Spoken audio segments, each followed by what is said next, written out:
Well, the problem with him is he's totally out of touch with reality. I mean, how would you like to have a director of Central Intelligence so lacking in common sense that he thinks he can write a tweet accusing the President of the United States of the equivalent of treason, high crimes and misdemeanors, and then explain that he's really not political? Look, John Brennan is totally political. He was basically a toady to President Obama. He participated in lying to the American people about what happened in Libya and Benghazi.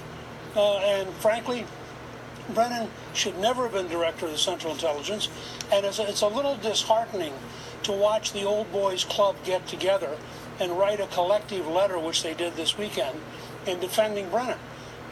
There is no natural right to retain your security clearance. The president has every right to set up a procedure for repealing it. And in the case of Brennan, his public activities, I think, more than justify repealing it. Finally, he was the head of the CIA during the period they claimed the Russians were engaged in trying to affect the election.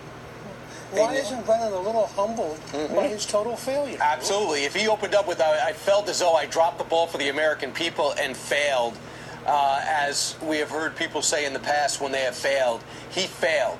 Now, a couple of things. I get the sense that we have not fully looked into what Brennan did and didn't do leading up to the Russia part of this investigation and why Trump was being investigated. Why was the FBI dealing with Christopher Steele? What did he know about this, the whole dossier leading up? He acted oblivious. I remember Trey Gowdy's question about when he first found out about it. My sense is that those people who are running to his defense might just be pretty embarrassed shortly. Look, I think part of what you see here is desperation. When you look at certain Obama-era people, they know that, in fact, they're at the heart of this.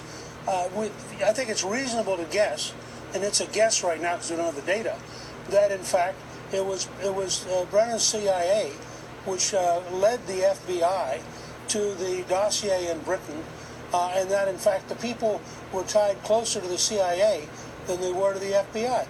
But the deeper point's this. It is an open and shut case with zero question that Brennan was engaged in lying to the American people about Benghazi, knew that everything they were saying was a lie, went along with the lie, and that's why you have the sickness that you have at the heart of our establishment. These people were all willing to lie to the country and in return for whatever political games they were playing. And they all thought they'd be protected because they all thought Hillary would win and Hillary would take care of them. And they're all terrified because the more we learn, the worse they look. Well, this will come to light. Let's talk about the midterm.